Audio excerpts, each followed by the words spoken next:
વિદ્યાર્થી મિત્રો, દાખલા નંબર 6 ની આકૃતિમાં જોઈએ કે કંઈક અલગ પ્રકારની આકૃતિ છે જેમાં એક પણ ખૂણાઓના માપ આપેલા નથી, તેમ છતાં પણ ત્રિકોણના ત્રણેય ખૂણાઓના માપ છે આપણે શોધવાના છે. તો સૌપ્રથમ તો નજર કરીએ કે ત્રિકોણમાં y ખૂણો અંદરની બાજુનો છે, તેની બહાર અભિકોણની જોડમાં ખૂણો x આપેલો છે. તો આપણે કહી શકાય કે ખૂણો y બરાબર ખૂણો x થઈ શકે અથવા તો ખૂણો x બરાબર ખૂણો y થઈ શકે. તો અહીંયા લખીએ કે ખૂણો y બરાબર ખૂણો x, એટલે કે તમે x ની જગ્યાએ y પણ લખી શકો અને y ની જગ્યાએ x પણ લખી શકો છો.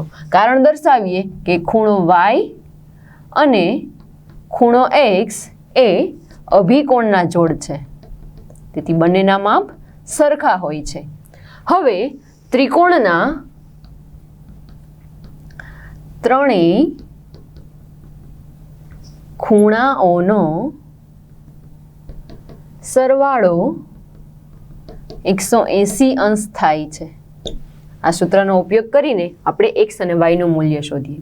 તો જોઈ શકાય છે કે જે ઉપરની બાજુમાં બહારની સાઈડ x છે એની અભિકોણ છે એ પણ x જ થાય, કેમ કે સામસામેના ખૂણા સરખા હોય. ડાબી બાજુએ જોઈ શકાય છે જે બહારનો બહિષ્કોણ છે એની સામેનો ખૂણો પણ અભિકોણ થાય, એટલે એ પણ x થાય. તો કહી શકાય કે ત્રિકોણના અંદરના ત્રણેય ખૂણાઓ x થાય. તો હવે લખીએ કે ત્રિખૂણો x વત્તા ખૂણો x વત્તા ખૂણો x, ત્રણેયનો સરવાળો 180 અંશ થાય. શા માટે મેં ત્રણેય x લીધા છે? તો કારણ દર્શાવીએ કે ત્રિકોણના અંદરના ભાગમાં આવેલા ત્રણેય ખૂણાઓ x છે, કેમ કે x ની સામેની બાજુનો ખૂણો y છે એને પણ x કહી શકો, x ની સામેનો અભિકોણ છે એને પણ x કહેવાય, અહીંયા ડાબી બાજુએ x ની સામેનો અભિકોણ છે એને પણ x કહેવાય, એટલે કે ત્રિકોણના અંદરના ત્રણેય ખૂણાઓ x થઈ જાય છે. તો x વત્તા ખૂણો x વત્તા ખૂણો x, એટલે કે 3 વાર ખૂણો x બરાબર 180 અંશ. 3 ગુણ્યા ખૂણો x, જો ખૂણા x નું માપ શોધવું છે તો 3 ને આપણે જમણી બાજુ લઈ જઈએ, જે ભાગાકારના સંબંધમાં થઈ જશે. તો અહીંયા થશે ખૂણો x બરાબર 180 અંશ છેદમાં 3.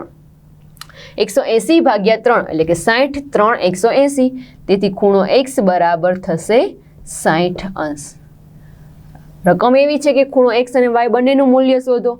તો હવે આપણે શરૂઆતમાં જ કીધું કે x બરાબર y થાય, જેટલું મૂલ્ય x નું હશે એટલું જ મૂલ્ય y નું થશે, તેથી ખૂણો y બરાબર પણ 60 અંશ થાય.